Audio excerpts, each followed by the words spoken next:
participantes e quem está eventualmente assistindo à distância depois da gravação. Agradeço ao Dolphin pelo convite, pela oportunidade. É sempre bom estar trocando ideia e também deixar um espaço para ouvir vocês, as dúvidas, porque eu também tenho a aprender com vocês, né? Essa questão de gerenciamento, eu iniciei na área de higiene, mas já nos anos 90 eu comecei a trabalhar com a lógica de gerenciamento de riscos. Originalmente eu participei do grupo que elaborou o famoso PPRA, o NR9. Era para ser um programa de gestão de riscos, mas depois aquela filha que caiu na vida, né? Então, filho que caiu na vida. E teve desvios, mas a gente sempre tentou introduzir essa lógica de ter um sistema de gestão, um programa de gestão de riscos como um todo, abrangendo todas as situações. Tá? Então, quando me deram esse tema, desenvolvendo com assertividade um programa de gerenciamento de riscos no setor superenergético, aí eu fiquei pensando, o que é assertividade? Foi procurar no dicionário, né? E tem mais a característica de uma pessoa ser assertiva, né? Ela diz sim, sim, não, ela vai direto no ponto, né? É o oposto do seu Rolando Lero, lá da escolinha do professor Raimundo, lembra a história do professor Raimundo? O Rolando Lero faz a pergunta e ele enrola, né? Então, uma assertiva que vai direto no ponto, né? Que foca naquilo que é importante e não se perde em perfumarias, coisa. Então, eu pensei que o programa de gerenciamento de riscos ocupacionais, de uma forma assertiva, é quando você trata ele naquilo que é importante, sem se preocupar com firulas, né? Atacando realmente aquilo que é relevante, por exemplo, no caso, identificando aquilo que é importante, que merece prioridade. Ok? Bom, como é uma palestra, eu vou focar mais em aspectos conceituais do que propriamente como fazer as coisas, né? Mas está dando destaque para vocês. Então, a primeira questão, vocês viram que na mudança recente da NR1, houve a definição do que é gerenciamento de riscos ocupacionais. Infelizmente, tem um ditado que o uso do cachimbo coloca a boca porta. Então, o pessoal interpretou o PPRA, que era um programa de gerenciamento, só que escrito agentes químicos, físicos e ambientais, interpretou aquilo como um laudo, na realidade era uma cópia da legislação, um laudozinho, assinava, propunha algumas ações muito mequetrefe e dizia que ele tinha uma validade por ano, vendia, principalmente para empresas de pequeno e médio porte, que não tem certo, vendia aquele papel, no outro ano vendia aquele outro papel, né? Era um tal copy paste. Então, quando foi tentar fazer a NR1, a revisão, era para ser uma norma à parte, mas devido à política do governo Bolsonaro, não podia criar nenhuma NR nova.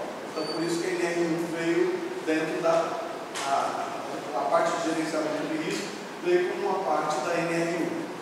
Então, o pessoal ficou por aqui, o que é esse negócio de GRO? O que é PGR? GRO, teoricamente, não está escrito na norma GRO. Tá? E as pessoas não entenderam o que é gerenciamento, que é um processo. Né? Por exemplo, o processo de gerenciamento, a base dele é o famoso ciclo PDCA, que todos vocês, eu tenho certeza que conhecem. O que é o processo? Que você faz um diagnóstico, define os seus objetivos, traça um plano, executa esse plano, né? Vai executando ele, fazendo ajustes necessários, verifica se você alcançou os seus objetivos e faz as correções necessárias ou a manutenção daquilo que deu certo. É um negócio que roda. Não tem prazo de validade, é uma coisa que no sentido de processo.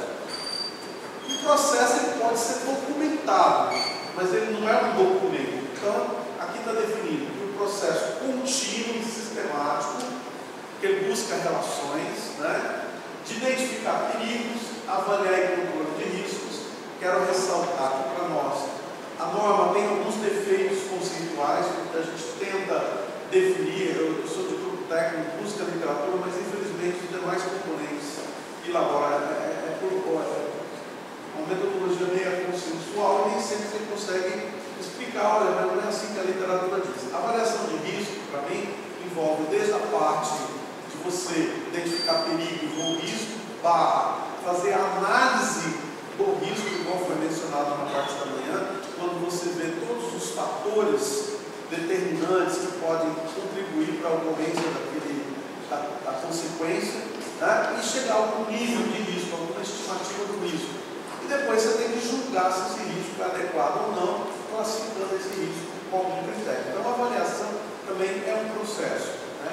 E o controle de risco, que é adotar o controle no sentido de você adotar medidas que eliminem ou reduzam os riscos, mas ao mesmo tempo você tem que acompanhar, monitorar para ver se aquela situação está sendo mantida, né? E com a finalidade de proporcionar locais de trabalho seguros e saudáveis, prevenir lesões e agravos da saúde relacionados com o trabalho e melhorar o desempenho do trabalho nas organizações. Então você vê que é uma coisa contínua. Então a primeira pergunta, tem prazo de validade? Não. Você começou, todas as empresas, mesmo antes da NR1, já faziam de alguma forma um gerenciamento de risco. Poderia ser um gerenciamento de baixa maturidade, ou como poderia ser também um gerenciamento excelente, como eu conhecia em algumas empresas, né? Mas ele já tinha alguma coisa. Nós gerenciamos os riscos na nossa vida no cotidiano. Você vai dirigir na estrada, quando você vai em uma determinada direção, você vai gerenciando os seus riscos. Ultrapasso, não ultrapasso, corro mais, ando com menor velocidade, e assim por diante. Você está fazendo um gerenciamento de risco, assim como também na tua vida financeira, né? Não no teu bom desempenho, mas a gente chega lá. Então, o que acontece? Esse é o conceito. Então, esse processo, ele pode eventualmente estar descrito no papel, mas ele não é o papel, é uma coisa que está acontecendo no dia a dia, lá dentro da empresa. Vocês viram pela palestra da manhã, foi bom que eu assisti, que vê que depende, quem vai executar, por exemplo, uma mudança, né? Quem está lá acompanhando aquilo, quem vai seguir o procedimento adequado, quem está lá no chão de fábrica. É claro que os profissionais de saúde e segurança, eles são consultores internos, como tem o SESMIT, ou consultores externos, mas não são eles que executam, a não ser algumas tarefas específicas que sejam atribuídas a ele. E o programa, né, pode ser programa, sistema de gestão, o nome que você queira dar, não importa, mas é um conjunto coordenado de ações, né? Essas ações podem ser projetos, quando você vai introduzir alguma coisa nova, criar um projeto no começo, no fim, ou atividades que são continuadas ao longo do tempo. Só que elas estão coordenadas entre si, elas estão articuladas, ligadas uma com a outra. Se você fizesse elas isoladamente, não alcançaria o objetivo. Então ela só consegue alcançar o objetivo de prevenir, né, se elas estão articuladas. Antigamente você tinha as NRs, NR1, NR2, 3, 4, cada NR tratava de um assunto, mas não tinha nenhuma norma que fizesse essa integração do gerenciamento de todos os riscos. Então o cara estava conforme lá com a máquina, estava conforme lá com o inflamável, estava conforme com o trabalho de espaço confinado, mas isso não fazia parte de uma coisa que estava articulada entre si. Então por isso que é um programa. Sim, programa. Como tem ações, você tem que ter um plano de ação, né? Planos de ações, não precisam um só. Vocês viram aqui, no caso da palestra sobre a questão do risco de incêndio e explosão em tanques de etanol, né? Você vai ter um plano para fazer, depois você tem que executar. E às vezes gera muitas documentações, por exemplo, a própria análise de risco, como vocês mencionaram, ela gera muitos documentos. A princípio, todos os documentos exigidos nas NRs e até outros fazem parte do gerenciamento de risco. Tá? Nós vamos ver que tem dois documentos síntese que eu vou explicar que são importantes, mas não significa que é o inventário de risco e o plano de ação, mas não significa que o programa se limita a esses dois documentos. Então, se você tem lá caldeira ou vasos sob pressão, você vai ter que fazer uma série de coisas. Tudo isso é documento do gerenciamento de risco. Se você tem trabalho de manutenção em espaços confinados ou trabalho em altura, tudo relativo a essas ações também faz parte do programa de gerenciamento de riscos ocupacionais. Então, aquilo que o Edmilson apontou aqui de documentos, tudo aquilo faz parte do gerenciamento de risco ocupacional. Okay? Bom, e o que é importante? Quais são os desafios específicos para o setor de vocês, né? A primeira coisa é que vocês têm uma gama diversa de atividades. Tem as atividades agrícolas, que vai desde o trato da terra, plantio, cuidado com o crescimento da cana-de-açúcar, depois da colheita, e todo o processamento industrial, até chegar nas fases, inclusive, de abastecimento e distribuição do metanol, no caso, que é ou de outros combustíveis, pode ser biocombustível, né? Onde tem riscos importantes.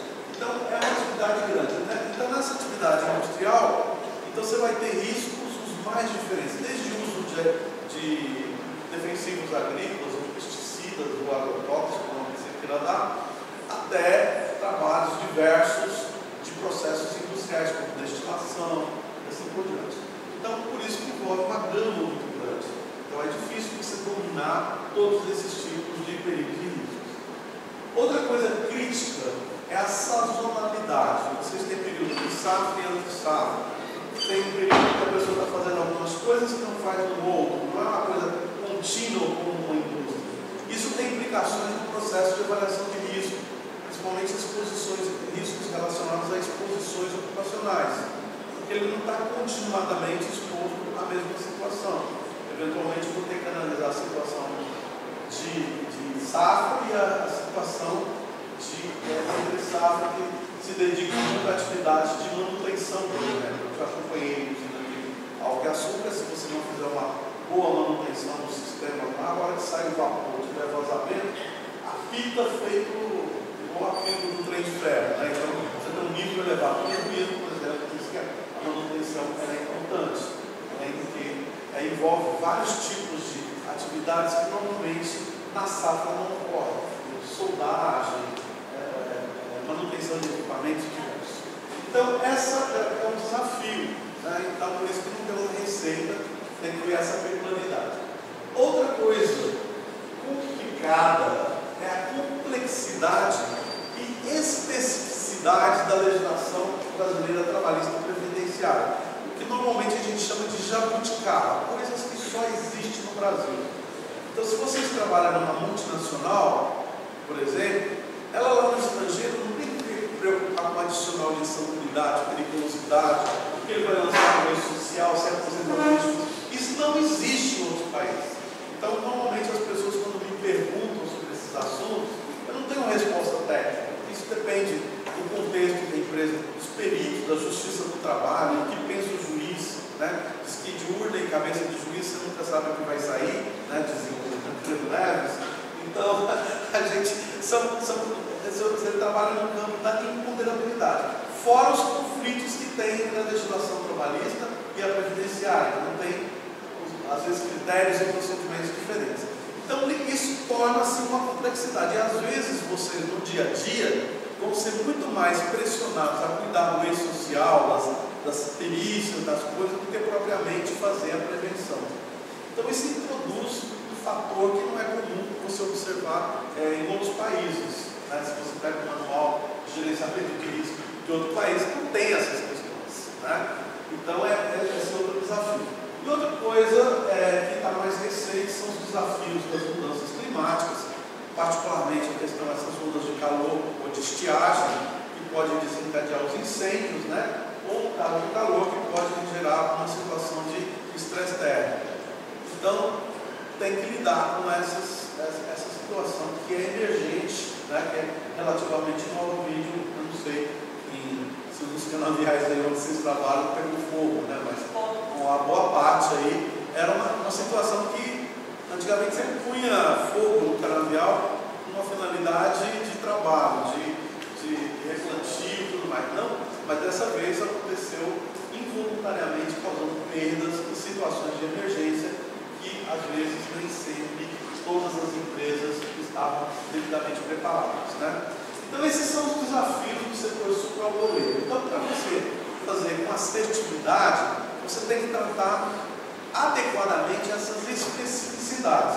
E, obviamente, a legislação ela é genérica para todas as empresas, para todos os tipos de organização. Ela não sempre vai tratar daquilo que é específico do setor de vocês, e aí vocês vão ter que arrumar uma estratégia de atender, considerando essas especificidades. O que eu vou sugerir aqui, gente, é o seguinte: eu me me baseei em parte na ISO 31000, que para mim é a melhor norma de gestão de riscos, e na 45001, 2 e 3. Hoje tem a 45001, que é uma norma de sistemas de gestão de saúde e segurança, que eu recomendo vocês conhecerem, já está traduzido na BNT. Tem a 2, 45002, que é sobre a implementação. A 40003 trata de fatores sociais. Tem um que trata só sobre Covid dentro também. Então são normas bem recentes que vale a pena. Lembrando que, por exemplo, foi introduzido na nova NR a questão dos fatores de risco psicossociais. Então existe uma norma ISO que trata disso daí, que vale a pena vocês darem uma olhada no que representa. Então baseado nessas etapas, eu coloco o seguinte: a primeira coisa é a análise do contexto da organização, que eu vou explicar o que é isso, tanto o contexto interno, né? Como eu falei para vocês, todas as empresas elas já têm práticas, já têm hábitos, já têm crenças, né? Já têm formas de participação. Tem empresas que são mais democráticas, outras mais autocráticas. Você tem um contexto interno e tem um contexto externo de atuação. Estava conversando agora com o Douglas e o Anderson. De repente, às vezes, um auditor fiscal que tem uma atuação diferenciada pode perturbar a vida de vocês com exigências não necessariamente racionais, né? Ou agora tem no caso da Previdência Social, relativa à Previdência Social, está vindo o imposto de renda, os auditores fiscais do imposto de renda, que não entendem de saúde e segurança, mas entendem muito bem de cobrar imposto, de fazer auditoria tributária, né? E o leão não é manso, né? Então está tendo grandes dificuldades para as empresas em termos de multas e cobranças aí bastante complicadas. Então você tem que analisar esse contexto. Você tem que definir isso daqui não está na legislação da NR1, mas o gerenciamento ele não ocorre no vazio. Tem pessoas que vão executar, né? Tem procedimentos, então você tem que definir uma estrutura para quem vai fazer as coisas, como que é, quem é responsável. Então nós vamos ver isso detalhadamente. Sem isso não funciona. A lei não fala para você criar isso. A norma ISO 45000 fala, você tem que criar uma estrutura e a gente vai explicar aqui o que é. Mas a norma não fala. E aí, o que eu fiz? E aí, o processo em si de gerenciamento. Você tem uma estrutura para executar uma tarefa que é continuada pelo processo de gerenciamento de riscos. Bom, então, o que se considera no contexto da organização? Então, a compreensão do contexto da organização, do seu contexto, como eu falei, ela está num setor de produção de energia, ela tem que responder, por exemplo, a INP, coisa que no passado não tinha, ela tem a política de governo que pode favorecer ou não a questão do etanol. Ela está no âmbito desse contexto. Às vezes ela é um conglomerado, você tem que ver como que ela tem várias filiais, às vezes é uma empresa única, né? Só uma usina.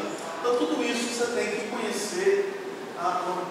Outra coisa, compreender as necessidades e expectativas dos trabalhadores, né? Em particular os sindicatos, seus representantes. Muitas vezes eles não estão preocupados com prevenção de acidentes e doenças, eles estão com interesses monetários, aposentadoria especial, né? Então tem outras preocupações, mas às vezes pode ser que eles tenham uma preocupação legítima com a questão da prevenção, de trabalhar num ambiente seguro e saudável, né? E outras partes interessadas. Aí que eu estou falando, no gerenciamento de risco, como foi oportuno a apresentação anterior, teve a ANP. Ela é um partner, né? É uma parte interessada muito importante no setor, né? Você tem, às vezes, compradores, clientes. Então você tem que analisar como que a empresa se relaciona com essas outras parceiros, no inglês, stakeholders, né? Outra coisa, você tem que fazer uma análise crítica das práticas de gerenciamento de riscos ocupacionais, né, que já existem.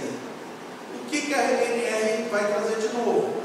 Como eu falei, muita gente está acostumada com aquela visão de gerenciamento, como aquele PPRA, que é aquele papel que copia a legislação, faz uma identificação mal feita das exposições, faz umas mediçõezinhas e fala que aquele documento é o PPRA. É uma interpretação já equivocada.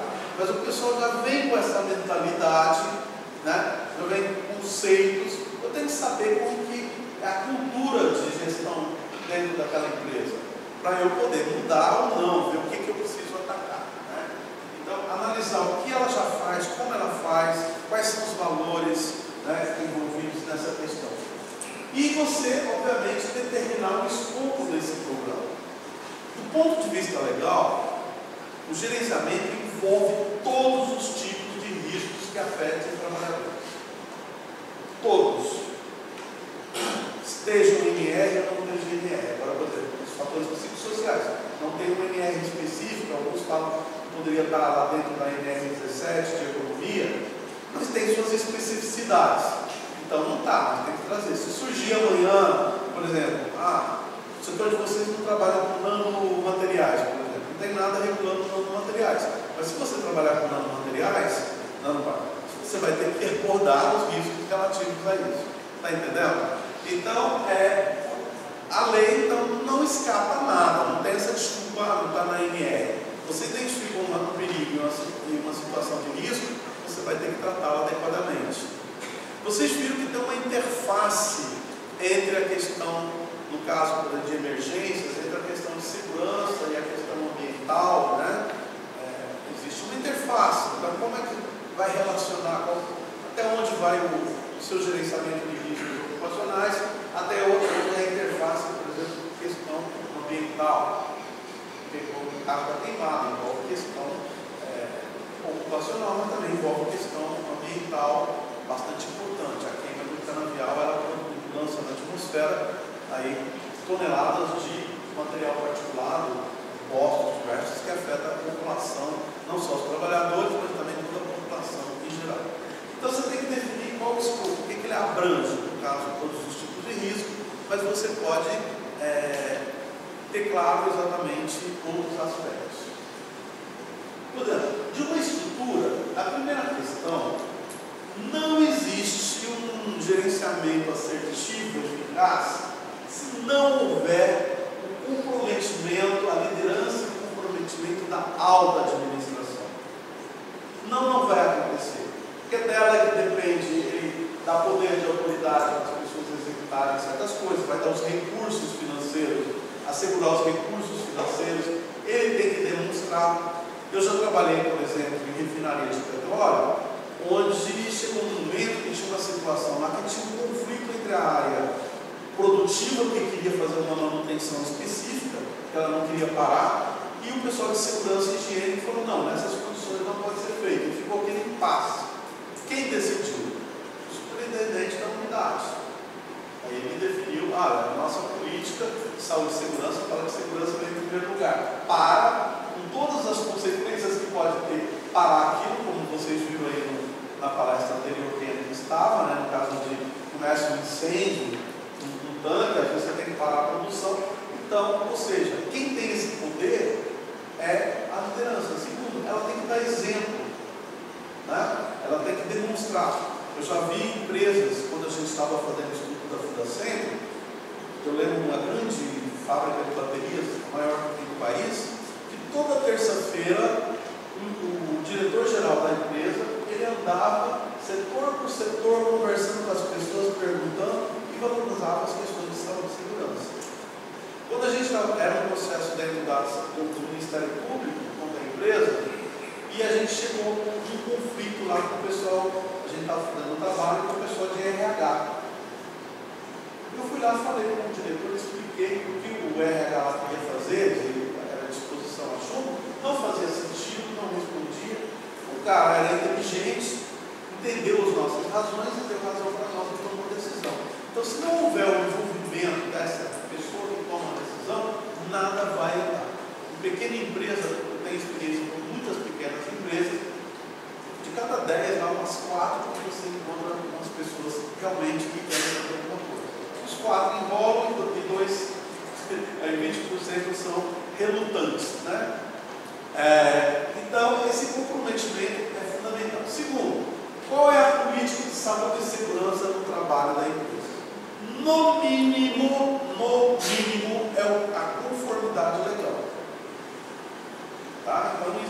Obviamente que a NR1 não vai falar qual é a política da empresa. Ele está partindo do pressuposto que ser lei é para ser cumprida.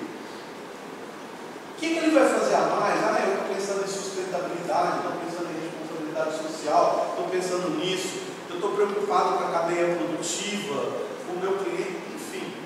Você pode incorporar essa política, mas que seja, não é aquelas frases bonitas para pregar na parede, não. Aquilo, né, dentro da política, qual é a relação com contratadas, né? É muito importante, porque eu não sei se no setor de vocês trabalham com muitas contratadas ou não, né? Eu não conheço bem as especificidades, mas eu tenho que ter uma política de aquisição, de contratação e assim por diante. Okay? Então, por isso que eu tenho que definir essa política. Política são as diretrizes gerais que determinam. Como um exemplo que eu citei, né, que segurança em primeiro lugar. Por isso que o diretor daquela unidade falou, não, se está pondo em risco a segurança, vai parar. Porque ele está seguindo o princípio da política da empresa. Okay? Outra coisa, vocês viram que o gerenciamento de risco não é feito só por um player, né? Pelo SESMIT. Claro, não estou diminuindo aqui a importância de nós profissionais de saúde e segurança, mas não é ele que vai fazer o gerenciamento, é todo mundo. O gerente da área, por exemplo, se ocorre uma mudança de processo lá e ele não comunica o pessoal de segurança, como você vai considerar isso? Ou o trabalhador lá que muda o procedimento, ele tem que seguir determinados procedimentos ou fazer determinadas inspeções e não faz. Então, o gerenciamento envolve definição de funções em todas as etapas, qual é o papel de cada um, a responsabilidade, e tem um termo que é difícil de traduzir para o português, mas em inglês chama accountability, que é uma espécie de obrigação de prestar conta, de responsabilização. Então, por exemplo, um gerente de uma área, ele tem que responder pelo que acontece naquela área, assim como acontece em outros aspectos do negócio, produtividade, qualidade do produto e assim por diante, né? Ele também tem que responder pela qualidade do ambiente, das condições de trabalho, se elas estão seguras e saudáveis, e vai ser responsabilizado.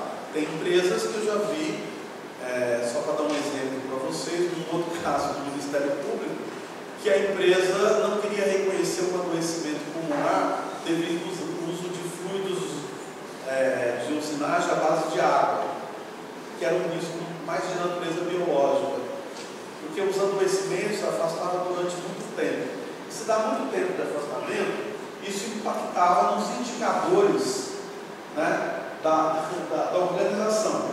E se aquilo fosse para a matriz da empresa, ia ter um impacto no desempenho daquela unidade.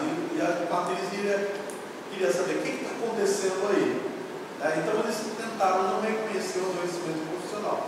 Quando a gente fez o trabalho, e eles relutando, não admitindo o problema, não era um problema simples, mas era até uma situação bem inédita, aí uma hora eu cheguei e falei assim, não tem problema, vocês não querem ver, então eu vou fazer um relatório em inglês, eu tenho conhecimento da política de vocês lá na matriz, na Europa, nos países europeus, eu tenho relação com os sindicatos europeus, vou mandar para eles resolver. Aí o pessoal mudou, segura, porque poderia. E soube depois que teve cabeças rolaram lá, por conta dessa situação.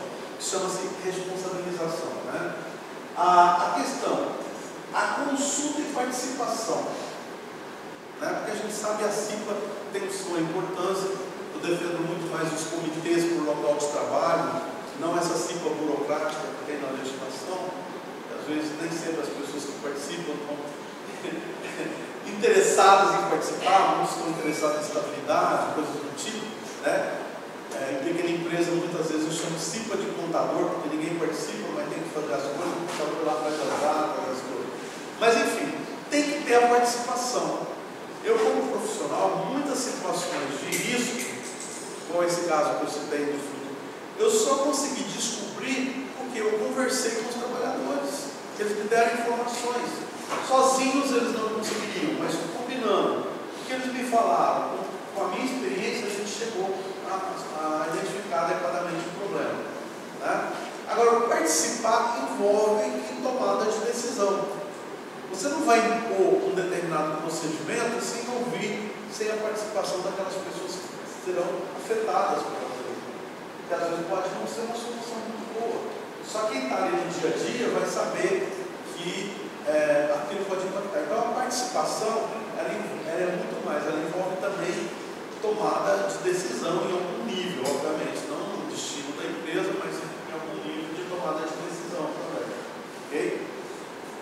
Então, isso daí. A outra coisa,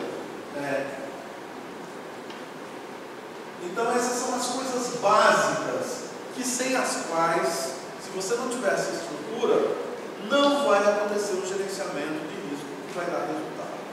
Ok? Eu vou pulando meu tempo aqui, senão daqui a pouco eu passo por outros lugares. Agora controla uma parte nível. Tá bom. A outra coisa, vocês têm que fazer para implementar.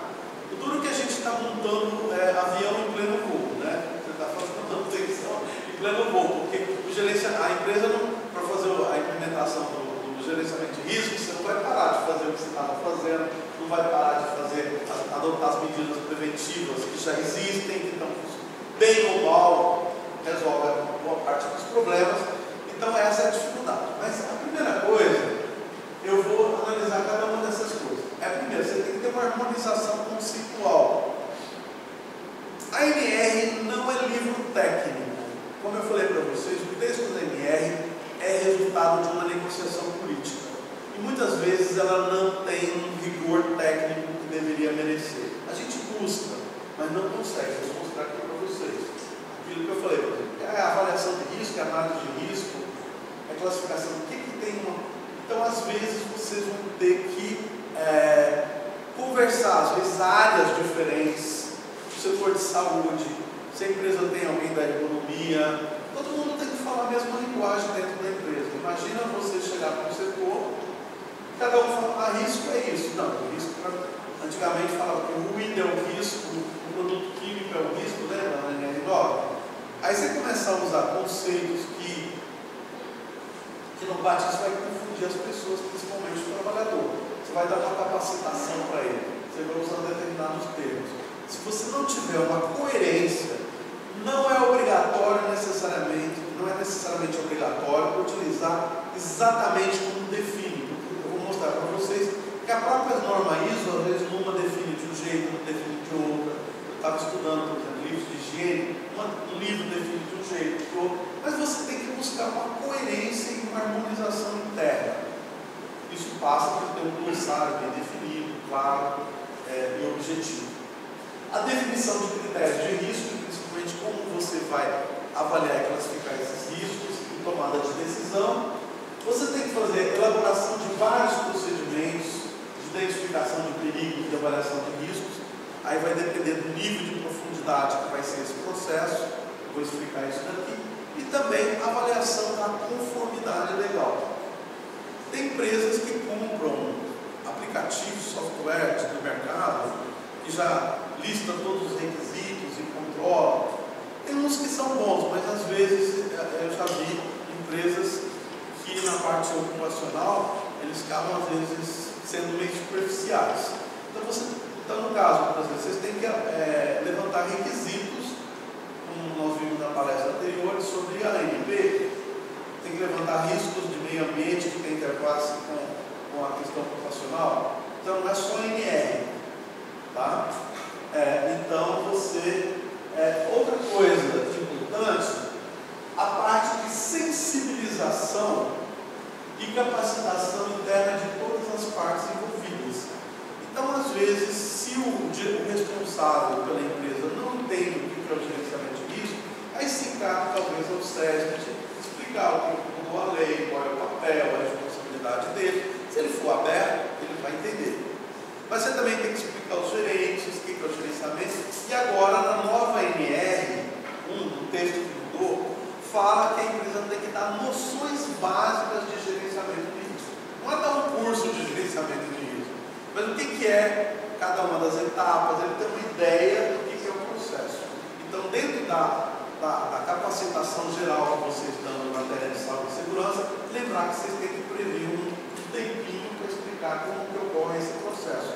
Senão, como é que o trabalhador vai poder participar, entender, opinar, dar sugestões e assim por diante, tá? Então eu tenho que me preparar para isso daí e, claro, inclusive capacitar os profissionais, essa equipe multidisciplinar que vai fazer, por exemplo, análise de risco. Claro que tem coisas simples, qualquer técnico de segurança vai fazer bem feito, se ele estudar e tal, né? Mas tem coisas, como vocês viram aí, tanto de armazenamento, que eu preciso de um profissional especializado. Tem coisas que eu vou precisar, às vezes, de um ergonomista e assim por diante. Então, tem que dar essa capacitação para os profissionais que vão executar essas tarefas. Por exemplo, os termos mais complicados é perigos e riscos e outros termos usados no GRO. Como eu falei para vocês, superar conflitos de terminologia na área de segurança. Tem uma grande indústria do petróleo. O que eu constatei? O pessoal da segurança de processo usa tais conceitos. O pessoal de higiene usa outro conceito. O pessoal de ergonomia usa outro conceito. Aí está tilt, né, na cabeça do povo. Né? Às vezes são equivalentes. Então, vamos buscar, que eu já mencionei. Né? E aí definir um consenso por uma equipe multidisciplinar, todas as áreas, tem que envolver o pessoal da medicina do trabalho. Se a empresa tiver vários profissionais, tá? Por exemplo, a NR1, ela está definindo, olha, até aqui para mim foi um retrocesso de conceitual. Ele fala assim, nós definimos perigo ou fator de risco ocupacional, perigo, né, ou fonte de risco ocupacional. Não, antigamente era até errado, fator de risco, perigo ou fonte de risco. Por exemplo, o sentido do hazard em inglês, que foi traduzido como perigo, na norma ISO 31000 ele diz como fonte de risco.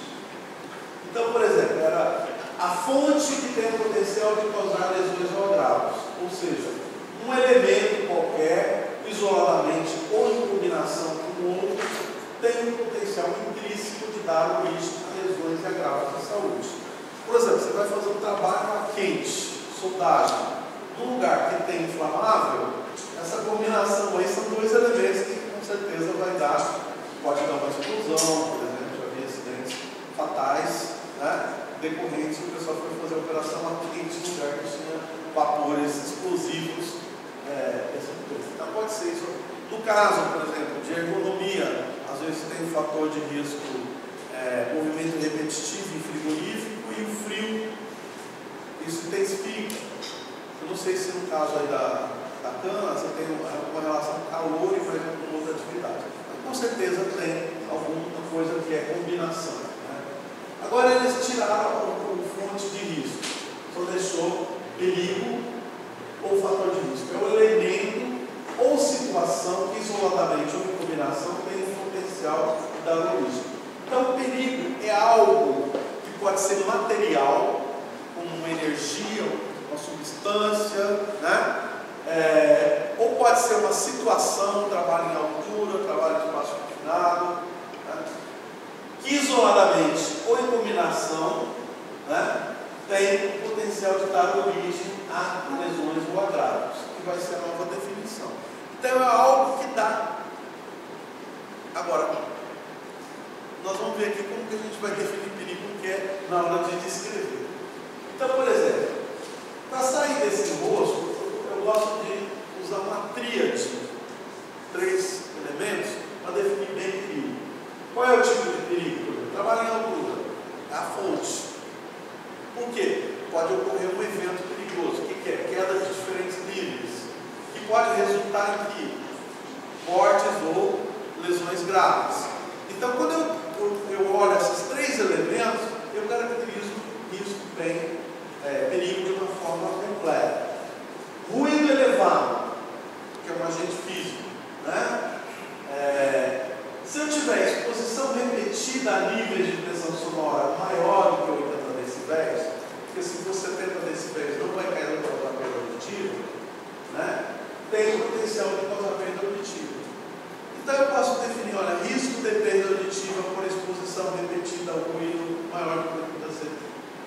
posso falar, na realidade não é risco, de acordo com a ISO 31000, essa declaração é risco. De acordo com o MR, ela é chamada de perigo. Então, por isso que eu falei que às vezes a gente patina nesses conceitos. Então, você firma qual que você vai usar, né?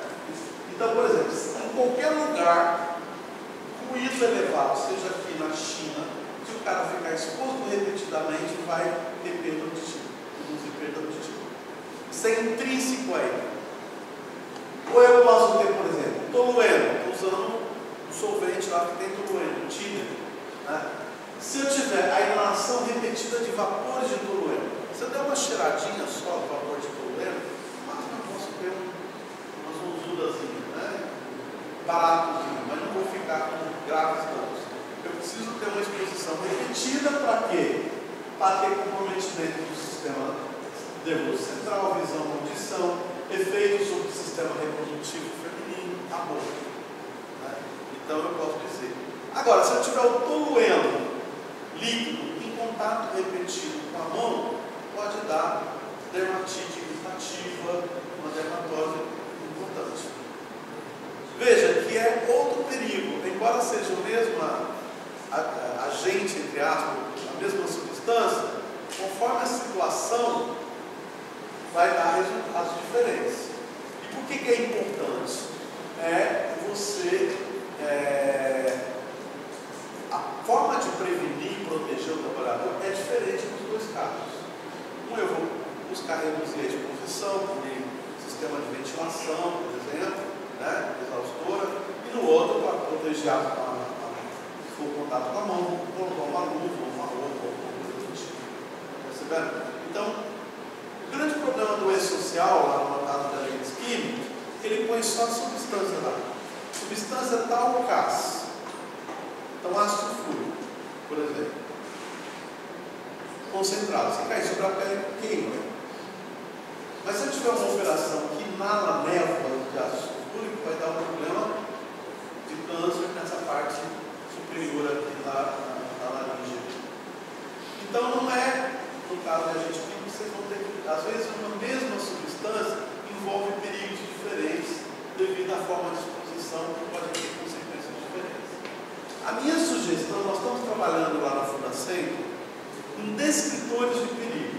Nós estamos fazendo uma lista de todos os possíveis descritores de perigo para uniformizar numa lógica para facilitar, inclusive se você quiser informatizar isso daí, né?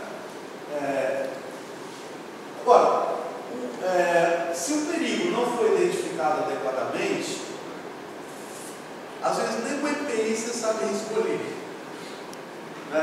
Não estou pensando nem na hierarquia de níveis de controle.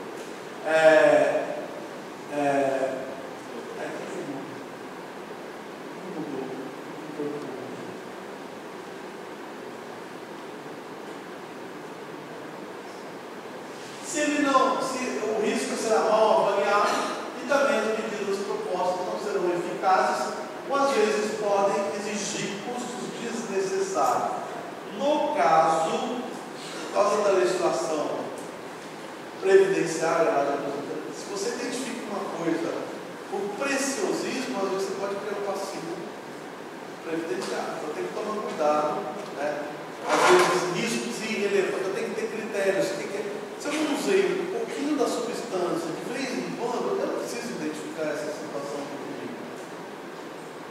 Principalmente se ele só vai ocorrer o dano se eu tiver um contato repetido com ele.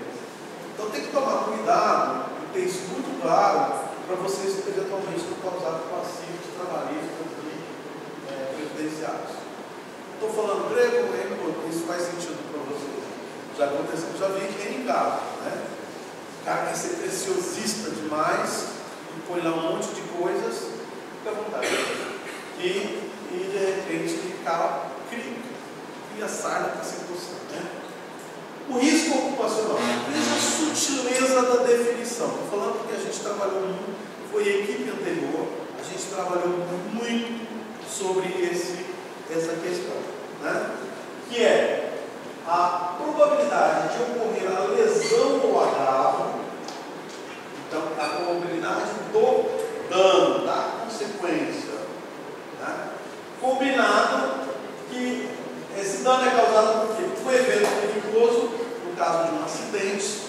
Evento perigoso é aquele que você espera que ele não ocorra, mas ele pode ocorrer. Tipo uma queda de diferentes níveis. Um evento, um incidente perigoso, melhor dizendo. A exposição é o contato com o organismo, não existe exposição telepática, então precisa ter contato com o organismo. Então o pessoal, manuseio de álcalis cáustico. O manuseio numa solução de hidróxido de sódio, não vai ter contato, a não ser que quebrar o frasco, entendeu? Então, a exposição é contato. Ou exigência da atividade. O que é exigência da atividade? Pode ser uma exigência física, biomecânica, esforço, postura, repetição do movimento. Pode ser uma exigência cognitiva, às vezes o cara exige muita memória, exige tomar decisão rápida, então exige o raciocínio, pode dar uma sobrecarga cognitiva. Existe também uma exigência afetiva, no caso de fatores psicossociais. Às vezes a pessoa, para lidar com um cliente ou para lidar com um chefe complicado, exige dele coisas que afetam o estado emocional dele, né? E a severidade dessa lesão. Então, obviamente, nível de risco, que é importante, você tem que fazer a análise do risco para definir o nível de risco, né? Pode ser um nível de risco definido por uma matriz, que é o que mais o pessoal faz, mas pode ser também por uma fórmula. E eu atribuo índices à probabilidade, índices para severidade, posso combinar uma fórmula que calcula um valor, esse valor vai ser o nível de risco. Existe uma outra técnica chamada tomograma. Eu estou dando na referência, eu estou dando essa literatura para vocês, embora esteja em inglês, mas ela está explicando muito bem como fazer isso. Tá? Então não vai ter tempo, não vou dar aula sobre isso, mas eu estou dando a dica para vocês. E surgiu, por que a gente colocou essa definição na nova NR? O que é um risco ocupacional evidente? É aquilo que você bateu o olho, eu cheguei lá, né? Aquela poeira de bagaço de cana, né? Em altos níveis, eu preciso de fazer a avaliação, eu tenho que reduzir essa poeira. Okay? Ou o cara está fazendo manutenção numa situação que ele não fez o bloqueio de energia. Então é óbvio? Então, isso é óbvio. Às vezes isso já está exigido na NR. Hoje já tem gente adoecendo, já aconteceu vários acidentes ali. Então isso se chama risco óbvio. Não requer uma análise aprofundada, né? E pode ser reduzido o risco ou controlado por adoção imediata de medidas. Então é aquela coisa que você, claro, só vai existir isso quando o gerenciamento for muito pobre. Uma pequena empresa corre muito. Você chega lá, tem tambor caído, o cara vai tropeçar no tambor. Eu não preciso fazer uma avaliação de risco para tirar esse tambor do caminho, a pessoa não cair. Está entendendo? Isso que eu falo. É o óbvio, né? Eu tenho uma mesa aqui, tem uma cadeira. A cadeira, ele está mexendo num torno e ele senta num banquinho que está todo torto. Eu não preciso fazer análise ergonômica para definir que esse assento é inadequado. Esse é o sentido do risco evidente, porque tem a ver com a... E aí, obviamente, risco é definido por isso daqui. Eu não coloquei aqui as classes divididas em matriz, mas essas cores para entender. O risco intolerável, principalmente o que vai cair nesse cantinho aqui, tem que ser tomado ou parar a atividade ou tomar uma ação imediata para reduzir o risco. O risco que está aqui, muito desse cantinho aqui, ó, é aquilo que você não vai se preocupar, não precisa fazer muita coisa, praticamente nada. O grande problema é esse amarelo aqui, ó. Você vai ter que tomar uma decisão. Se puder reduzir, reduz. Mas vocês estão vendo que quando a severidade é máxima, o que é? Mortes múltiplas, por exemplo, grande número de pessoas com doenças irreversíveis, tipo câncer, o risco nunca é verdinho, nunca é aceitável, no mínimo é tolerável, né? Que você, se possível, você reduz, se não for possível, você não reduz, mas reduz ao máximo possível. Então, por isso que eu tenho que ter um critério para classificar esses riscos. Então, outra coisa, os procedimentos mínimos que eu falei para vocês. Caracterização básica, levantamento preliminar de perigos e riscos. O que é isso? Hoje a famosa análise ergonômica preliminar. Está chovendo aí na internet, como vendendo isso. O que é isso? Quem tem conhecimento básico de ergonomia, precisa ser um ergonomista, qualquer profissional, técnico de segurança, por exemplo, ele tem que ter alguns conhecimentos básicos. Fala quem pesou. Ninguém vai fazer análise ergonômica para recomendar como deve ser um posto de trabalho usando um computador, uma cadeira e o cara fica sentado. Tem regrinhas, checklist que vai lá, e tem checklists que vai lá. Né? A identificação dos perigos, a avaliação dos riscos, tanto a análise para definir o nível, né, de risco e a classificação do risco e a avaliação de conformidades legais. Então, por exemplo, isso que o pessoal não faz, não está na norma, na INR, vocês vão encontrar isso somente lá no item do inventário de risco, que fala caracterização do processo e das atividades. Se você não tiver um documento mínimo, sucinto, que descreva quais são os processos e locais de trabalho que você tem, não dá para você fazer gerenciamento, avaliação, dá para definir estratégia. Tem que ter. Quem quiser saber como fazer isso, eu não vou ensinar isso aqui agora. Tem um livro publicado pela BHO sobre estratégia de avaliação e gerenciamento de disposições. Então tem um capítulo que explica muito bem como faz essa caracterização básica. Eu recomendo. Outra coisa, você tem que caracterizar a força de trabalho, como organiza esse trabalho, você tem funções definidas, você tem rotatividade, as jornadas, né? Basicamente tem essa tríade, função, local de trabalho. O pessoal fica, vou definir grupo homogêneo de exposição. A priori, sem você identificar os perigos, você não tem como definir grupo homogêneo, ou grupo de exposição similar. Mas basicamente você pode identificar postos de trabalho. Posto não é só local. É a função que ele faz mais um local. Por exemplo, no caso de vocês, pode ser um cara de manutenção. Conforme o lugar que ele fica, ele tem níveis de ruído, exposto a níveis de ruído diferentes. Às vezes no resto ele está exposto a essa situação. Então toma cuidado com esse negócio de definição de grupo de exposição similar. E aí, as atividades que são não rotineiras, inclui também aí a questão dos cenários de emergência, tá? E as de contratados, qual a relação? Em geral, você tem que ter nessa caracterização um inventário de máquinas, inventário de equipamentos, instalações elétricas, de produtos e materiais. Eu tenho que ter um inventário químico das substâncias que estão envolvidas, tá? Eu só estou citando aqui. Então, o gerenciamento, como eu falei para vocês, é um processo tipo PDCA, né? Que começa pelo planejamento, levantamento preliminar. Eu posso adotar direto as medidas de controle, a identificação de perigos e avaliação de riscos, que pode se dar em diferentes níveis de profundidade. Os resultados desse processo vão ser consolidados no inventário de risco. Tá? Às vezes, cada análise de risco pode ter que gerar um documento específico daquela análise. Uma análise econômica, uma avaliação de exposição a agente ambiental. Você tem que fazer um relatório, mas o resultado você vai consolidar no inventário de risco. O inventário de risco é tipo um mapa de risco um pouquinho melhorado, tá? Com critérios técnicos. Aí, com base no inventário de risco, que está em toda a descrição, você vai elaborar o plano de ação, a prevenção, vai elaborar o PCMSO e, eventualmente, outros planos.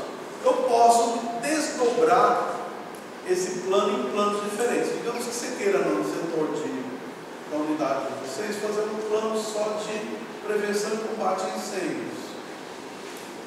Dentro do gerenciamento, eu posso dizer, eu quero fazer só um programa de conservação auditiva. Pode, desde que isso tudo esteja bem articulado e consolidado aqui dentro do inventário de risco. Não impede você fazer, eu quero fazer um programa mais da questão ergonômica. Pode subdividir.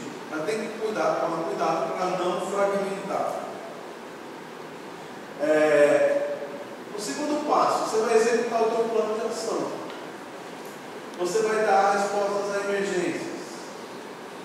Aí você tem que acompanhar as atividades, né? Tipo inspeções, monitoração. Vocês viram aí como é importante você ter que ter inspeções periódicas, monitorar exposições. A vigilância médica, né? Porque ela vai retratar se o cara está adoecendo ou não. Investigação de acidentes e doenças. E aqui, por que aconteceu aquilo, né? Não deveria acontecer, mas tem que analisar. E aí você faz a revisão ou manutenção das medidas preventivas. E você vai rodando esse ciclo. Uma outra forma de apresentar isso daqui, que eu estou colocando um pouquinho diferente dessas curvas aí, é você faz o levantamento preliminar. O levantamento preliminar, né? Isso aqui devia já estar aqui, ó, não precisava essa série.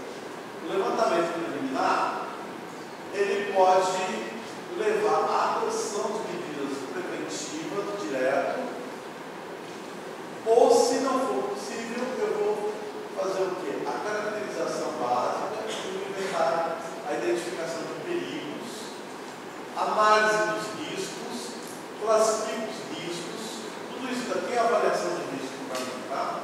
Classifica o risco, faz o plano de execução, planejamento, plano de ação, acompanha, verifica se é necessária uma ação corretiva ou manter as medidas de controle e você reavalia. Isso vale tanto para as atividades existentes, quanto para eventuais mudanças, quanto para novas atividades. Okay? Então, por exemplo, eu prefiro que na descrição, eu prefiro falar o termo, descrição de perigos e riscos. Você pode pegar, por exemplo, grupos de constituição de grupos de risco similar. O processo pode ser todo mundo de um processo, todo mundo de um posto de trabalho, pode ser uma equipe de trabalho com manutenção, né? E para cada um deles você vai identificar o perigo, fonte, evento e consequência. Quais são as causas ou fatores determinantes? Tem coisas que são fáceis de identificar, mas tem coisas que exigem uma especialidade. Qual é a medida de controle que já existe e a eficácia dela? Qual é a exposição ao perigo, né, no sentido de quanto tempo, com que frequência, a duração e a frequência, ou o perfil da exposição à carga de trabalho. A partir desses dados aqui, você vai estimar a probabilidade, severidade e o nível de risco, conforme o critério que você estabeleceu, classifica o risco e, às vezes, você pode fazer também uma análise crítica da incerteza disso aqui. Será que todas as informações que eu tenho aqui são suficientes e confiáveis para eu fazer a prevenção? Ou eu preciso me aprofundar? Então é aqui onde você vai decidir, talvez, aprofundamento.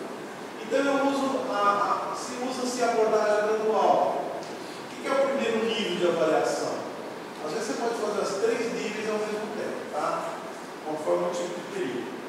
É aquela métodos qualitativos reconhecidos. Existem metodologias de avaliação qualitativa de risco, seja de acidente, existem metodologias reconhecidas. Tá? Se não, no segundo nível, você faz uma abordagem semi-quantitativa, às vezes usando os dados, o histórico dos dados já disponíveis, analogia com situações similares, extrapolação. Tem ferramentas de modelagem, igual essa do calor para céu aberto, que a Fundação criou no site dela. Existe para agentes químicos, né? Exposição do pior cenário. Junto com isso, conjuntamente, eu posso ter uma estimativa, né, da probabilidade e da severidade um pouquinho melhor do que só pela observação.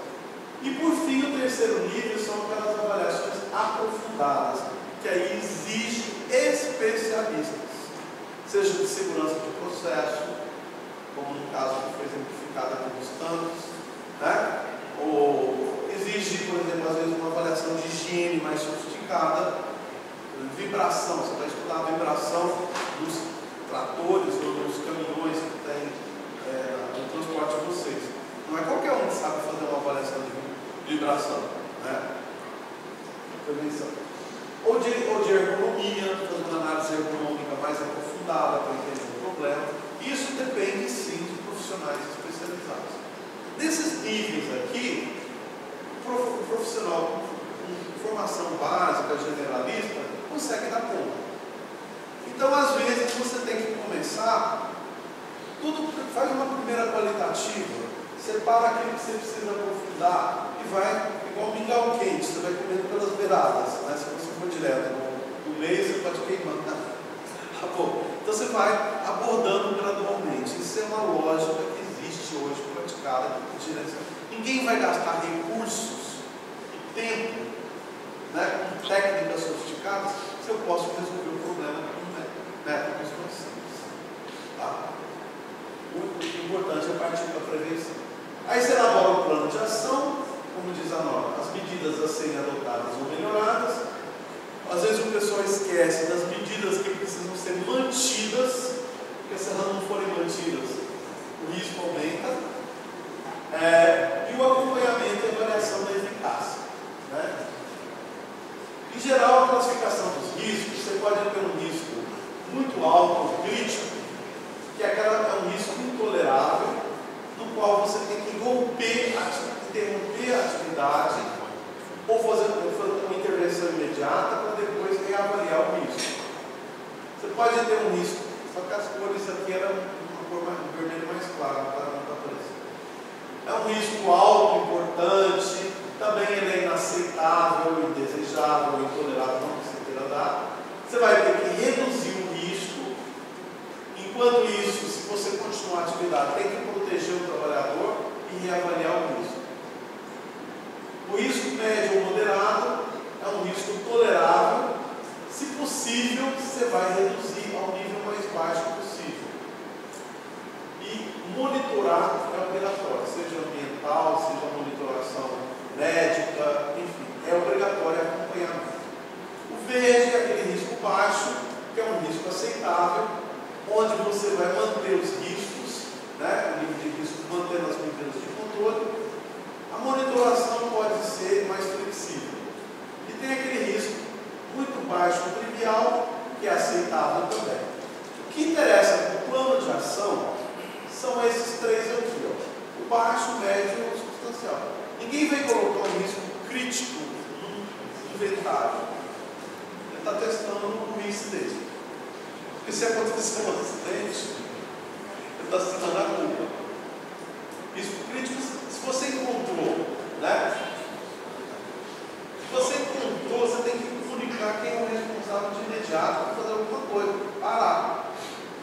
Não vai colocar lá no inventário. E também nem vai ficar enchendo linguiça o inventário com coisas triviais. Não precisa tirar foto não, depois você vai disponibilizar as apresentações. Tá? Isso daí tem várias lives também. Então, a execução do plano, ele precisa do suporte para executar esse plano. Pode ser capacitação, pode ser recursos, né? Para você eliminar ou reduzir o risco. A gestão de mudanças, que é uma coisa crítica, por isso que tem que ter a participação ativa do pessoal das áreas. Você não está lá 24 horas. Então, pode ocorrer mudanças óbvias, mas pode ter mudanças sutis que podem impactar em riscos importantes. Por exemplo, controle de aquisições, controle de contratadas. Preste atenção que a INR1, novo técnico, traz regras bem claras sobre a relação de contratante e contratado. Mudou isso daí.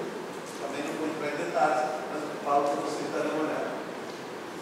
Relação entre contratados e contratantes, terceirizadas, o princípio é a gestão solidária e permuta de informações. Mas o principal responsável é a organização cuja atividade dá origem ao risco. E ela tem governabilidade, o poder de alterar. Por exemplo, se o cara vier trabalhar num ambiente cuidoso lá da usina, o contratado, o máximo que ele pode fazer é usar IPI. Porque ele não tem poder para mudar lá os processos. Agora, tem situação. Aí o cara vem fazer uma pintura lá na usina, né? Já é diferente. Porque a pintura pode envolver uma situação de risco que ele tem governabilidade.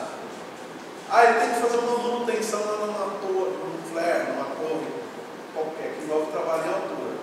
Então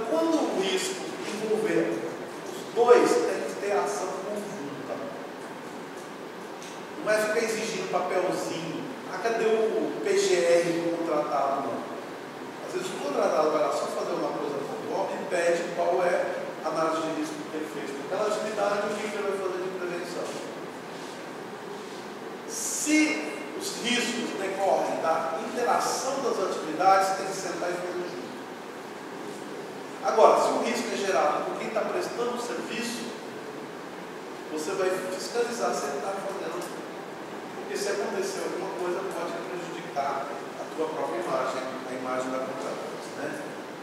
Avaliação de desempenho, monitoramento, medição e análise, né? E medição do desempenho. Análise de acidentes e doenças relacionadas ao trabalho. O pessoal está acostumado a fazer avaliação de acidentes, mas poucas empresas fazem investigação de doenças relacionadas ao trabalho. Eu, particularmente, tenho uma larga experiência nisso daqui, mais do que de acidentes. Avaliação de conformidade, padrões com procedimentos, com a legislação, né? Auditoria interna e análise crítica pela direção. Você vai mostrar o desempenho e o alto da direção lá vai olhar se aquilo que ele está investindo está funcionando ou não, se está alcançando os resultados. E aí a melhoria contínua. E para finalizar, eu gosto muito dessa frase, eu uso sempre nas minhas apresentações, que a gestão de risco, o gerenciamento de riscos, é uma empreitada que envolve pessoas, seres humanos. E o sistema de gestão de risco será tão bom quanto são as pessoas que manejam. Então, se o indivíduo não tem a competência para fazer aquilo, por exemplo, eu já analisei acidentes de explosão envolvendo cortes a quente, em ambientes inflamáveis. A empresa tinha que fazer análise preliminar, avaliação preliminar para dar permissão de trabalho, especificava qual era o controle, o cara foi executar exatamente seguindo o que estava especificado na permissão de controle e pum, explodiu e morreu 2. Quando a gente foi analisar, o que estava errado? Estava errado a análise de risco que ele fez para dar permissão de trabalho. Foi ato inseguro dele? Não. Quando a gente foi ver quais são as exigências cognitivas de conhecimento para ele fazer aquela análise de risco, nós detectamos que a organização nunca tinha proporcionado àquele profissional a competência, a qualificação para ele fazer aquilo. Então você vai analisando as questões. Então, por isso que se as pessoas não tiverem, se for de baixa qualidade, o gerenciamento vai virar uma papelada, só papel, burocracia. E aí a todos os níveis. Okay? Então, por isso que eu encerro a minha apresentação com essa. Eu deixei aqui. Eu recomendo vocês darem uma olhada. Vocês colocarem o nome no Google, Australian Government Risk Management, esse nome aqui, dá no Google, vocês acham o PDF dele, tá? Porque eu não tive tempo de achar. Esse daqui não, tem que ser comprado, mas é muito bom. Ele dá vários critérios, ele usa as mesmas classes de probabilidade, as mesmas classes de severidade, os mesmos níveis de risco. Mas para cada tipo de perigo, ruído, agente químico, agente biológico, ergonomia, ele dá como você tem. Eu acho isso muito legal, eu recomendo. Tem esse International Council aqui também de graça, você só colocar o nome, tá? As ISOs, obviamente, quem quiser comprar. É isso daí, gente. O recado que eu tenho para vocês verem, para fazer um programa assertivo, para se preocupar com o essencial, com as firulas, digamos assim, lá do seu Rolando Lero, né? Então eu vou atacar os.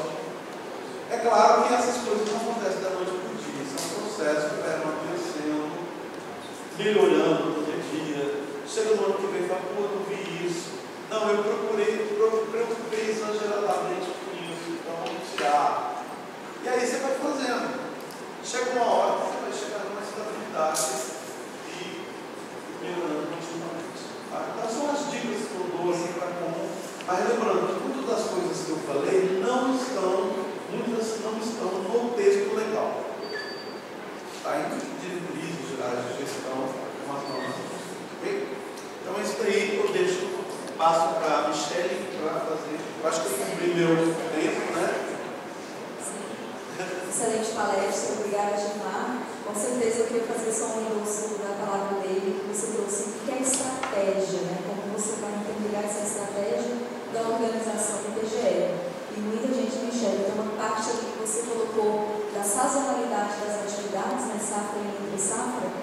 E hoje o E-Social ele não consegue receber essa informação e a NR1 também não enxerga isso.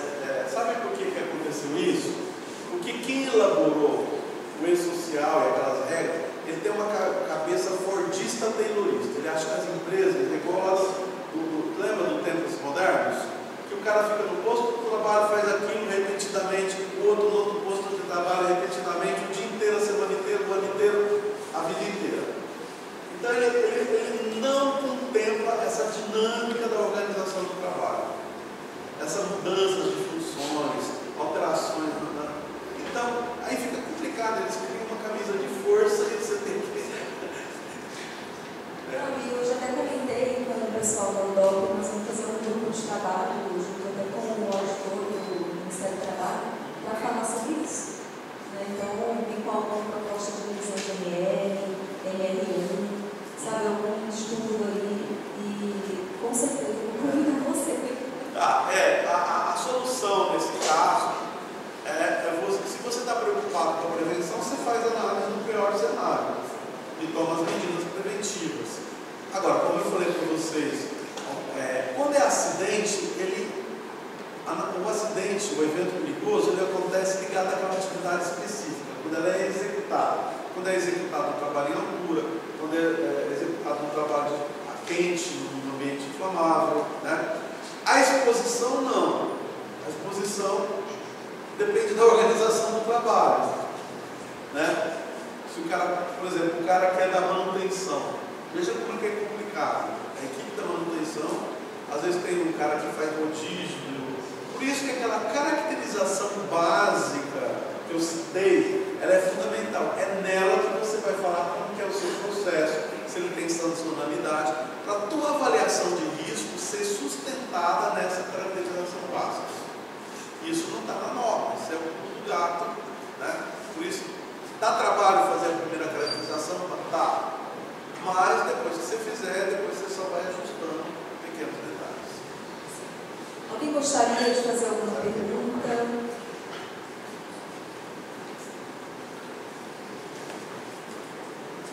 Pode me perguntar, é 0800.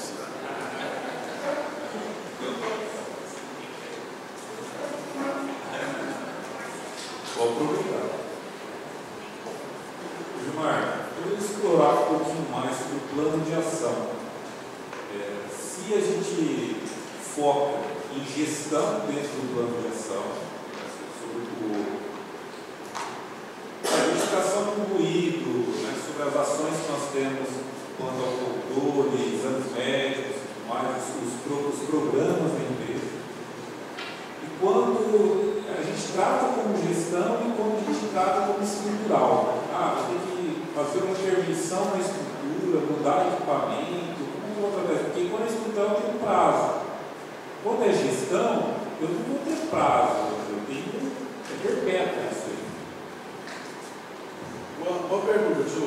É o seguinte, por isso que eu falei que a questão da estrutura, ela não está na NR. Então, às vezes, você vai planejar, por exemplo, que você vai rever, digamos, você coloca no seu plano de ação essas três coisas, as coisas da estrutura. Então, revisão, geralmente, o programa deve ser escrito no manual geral, que não muda muito. Então, você pode rever isso, periodicamente colocar. Não precisa, no plano de ação, entrar num detalhamento de como você vai fazer. Então, simplesmente, vamos supor, você tem que usar proteção auditiva, que é uma coisa comum. Você coloca, qual o plano de ação? Manter o programa de conservação auditiva. Aí faz um documento à parte sobre isso. A mesma coisa, tem que fazer a preparação para a resposta à emergência. Digamos que você não fez nada, nem a conformidade. Aí você faz. Você põe no seu plano geral para ver o contingente, quem é responsável, agora tem que declarar quem é responsável e cronograma, e faz o detalhamento à parte. Tá entendendo? Então o plano te dá uma visão macro, mas é claro que ele precisa de um detalhamento e você pode combinar vários planos. Não sei se eu me fiz claro, né? Então eu vou implantar um sistema de transferência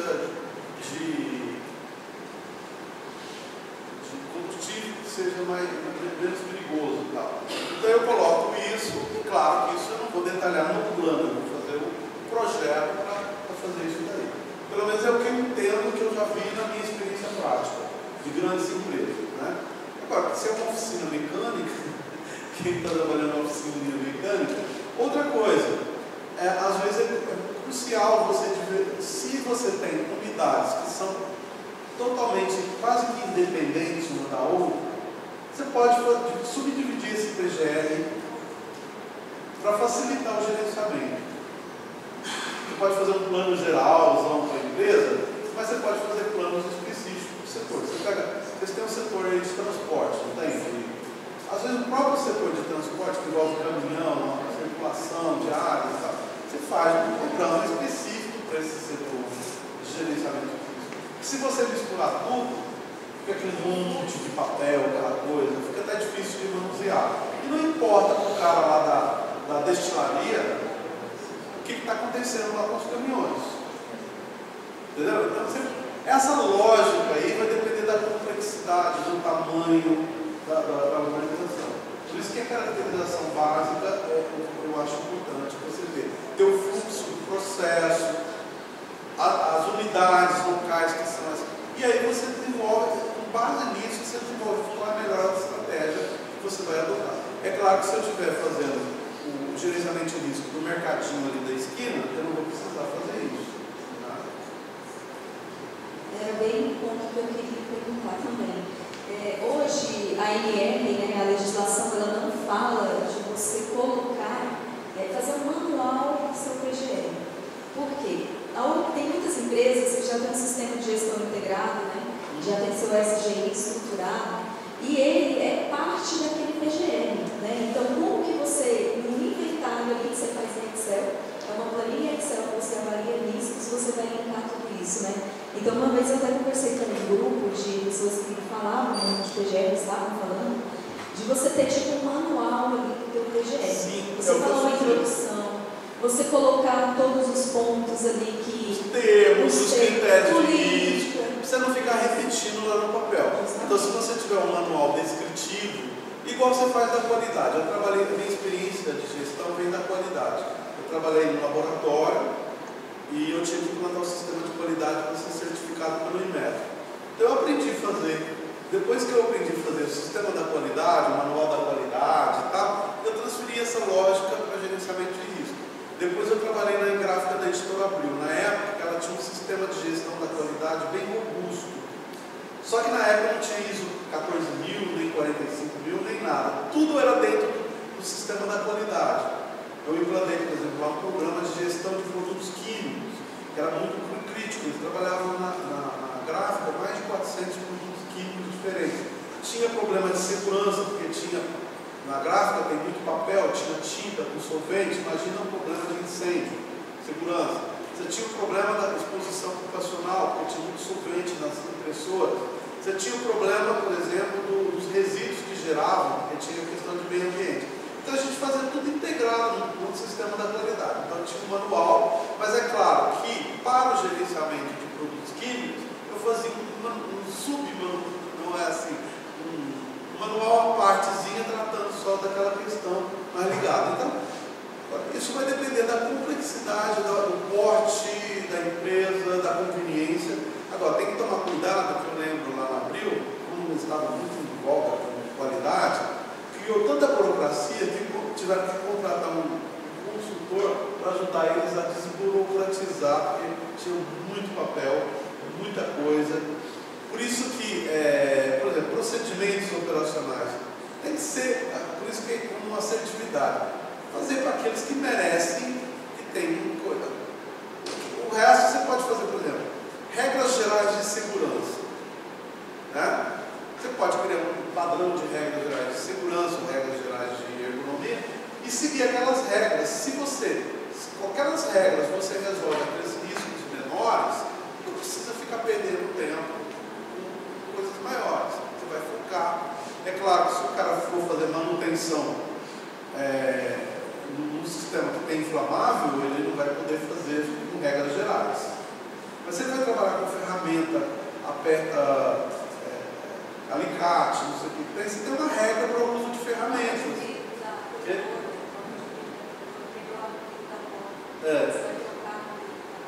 Exato, então tem coisas que você pode criar normalmente as indústrias grandes, empresa ela tem um manual de segurança, um manual de boas práticas, por exemplo, laboratório.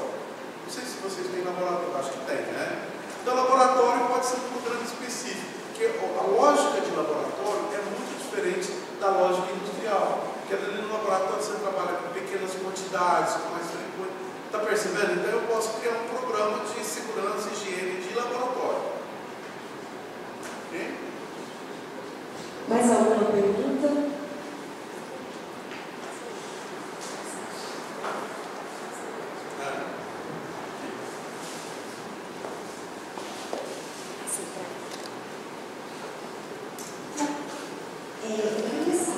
Você falou sobre a questão das contratadas dentro do PGR, né? Qual que seria a melhor forma para a gente fazer esse gerenciamento das contratadas? Seria dentro do nosso PGR? Seria acompanhando o PGR que eles nos apresentam? Qual seria a melhor estratégia? Olha, a melhor estratégia seria assim, dentro desse manual que ela está falando do PGR, você definir as regras gerais que você vai tratar as contratadas. Não pode tratar todas as contratadas igualmente. Né? Como eu te falei, você tem um cara que, quando eu comecei a fazer um trabalho numa refinaria da Petrobras, eles tratavam o cara que ia fazer manutenção do computador lá do sistema administrativo, que o cara que ia vir fazer uma manutenção de alguma coisa lá dentro da área produtiva, como se fossem iguais, e pedia papel. Inclusive, eu fui contratado como consultor, tinha que fazer, por exemplo, um curso de 8 horas de coisas gerais de segurança. Eu ia dar consultoria para os profissionais de segurança e higiene, e eu teria que fazer um curso, não faz o menor sentido. Então você tem que tomar, tem que tratar. Então, o que eu vejo hoje de gestão de contratados, tipos de gestão de contratados. Digamos que você tem um prédio, né? 4, 5 andares, você quer fazer limpeza de fachada de prédio, você vai contratar um serviço. Ele não é rotineiro, ele é um serviço que faz de vez em quando. Tem perigo e risco nessas atividades? Tem, vai ficar pendurado de fora. Qual é a relação? Nesse caso, você tem que fornecer informação, por exemplo, qual a questão estrutural do prédio. Se você for fixar algum sistema, ele tem que saber como que é a construção, se ela suporta ou não suporta. Ao mesmo tempo, quem vai fazer o trabalho na altura, ele vai ter que dizer como que ele vai fazer, quais são as seguranças. Então, você tem uma troca de informações. Mas o cuidado mais importante, a gestão mais importante do risco é de quem vai executar o trabalho. Agora, você, como empresa, você sabe, se caiu alguém lá no andar que está limpando, suja mais uma imagem da empresa maior. Então, por isso você tem que fazer essa gerenciamento. Quando, por exemplo, você vai chamar alguém para fazer limpeza dentro do seu estabelecimento que está cheio de ruído, de contaminação química, sei lá o quê, a operação de limpeza, às vezes, se é uma limpeza assim, ela não envolve tantos perigos. Você que está oferecendo perigo para ela, então você vai ter que tratar de outra forma. Às vezes, aquele serviço que você está contratando, como eu falei, um serviço de reforma de edificação. Não é sua especialidade gestão de risco de edificações. Então, aí sim você vai exigir. Agora, tome cuidado, no mínimo que você pode exigir da contratada, qual é o inventário de risco da atividade que ela vai executar sobre o contrato e qual é as medidas preventivas que ela vai adotar. Tem coisas que não faz sentido, por exemplo, controle médico. O cara vai lá uma vez por semana, uma vez faz um serviço uma semana e vai embora. Qual é o sentido de você pedir controle médico? Não vai continuar. Então você tem que ver as tipologias de contrato. Se é uma coisa complexa, por exemplo, eu estava analisando lá numa plataforma de petróleo. Trabalha várias empresas na plataforma. A gestão desses riscos tem que ser integrada. Quem está lá na plataforma, você está percebendo? Não dá para você pedir só para a contratada. Então você tem que ver a tipologia de contratos que você tem e quais são os requisitos específicos para cada tipo de contrato, de forma que ela faça o trabalho dela seguro e saudável. Às vezes a atividade dela pode introduzir risco para o seu empregado também. Então, leia lá o novo texto da INR, você vai ver, a gente fez, para escrever esse texto, a gente fez todas as possibilidades que podem ocorrer e definiu que deve ser em cada caso. Só não pode generalizar e fazer tudo igual, cada um são iguais. O Gilmar, complementando, o que nós fizemos com boas práticas? Né? Nós levantamos todas as atividades que são as maiores de prestação de serviço na empresa e nós elencamos elas, o que seriam riscos baixos, o que seriam potenciais riscos altos e nós definimos as diretrizes. Para aquelas que estão enquadradas, por exemplo, fazer um serviço de jardinagem, então o que nós vamos acompanhar, o que vai exigir. E também a gente não deixa o terceiro independente. Então nós lideramos a atividade de risco de TR, PTS, né? Então a gente usa todos os nossos programas internos. Então isso facilitou muito a gente nortear aquele que vai fazer a altura, o que exige, o que vai fazer a jardinagem. Normalmente a empresa contratada ela é de menor porte, ela não tem profissionais. Não tem então, no trabalho que eu fiz lá em Minas com a Vale e com a refinaria, foi eles criarem um centro de apoio aos terceirizados. Porque antes eles faziam só cobranças burocráticas. Não resultava nada, porque chegava um monte de papel. Você pode ver um monte de papel que tem PTIA, que é aquelas porqueiras que o pessoal faz aí. Não levava a lugar nenhum. Era só exigência de papel. A contratada às vezes era vítima desses vendedores de papel aí, de prestador de serviço, né? Quando na realidade tinha que fazer um trabalho para ajudá-la a fazer preventivamente. Porque, como eu falei, se ele está trabalhando dentro do estabelecimento, se acontece algum problema, geralmente respinga na maior. Tá? Agora, claro, uma coisa é você contratar uma equipe de limpeza de escritório. É muito diferente. Tem perigos? Tem. O cara usa muito produto químico da água, né? Aí tem a questão legal, limpeza dos banheiros, é insalubre, aí é hilário, né? Mas é isso que eu estou te falando, mas você tem que tomar.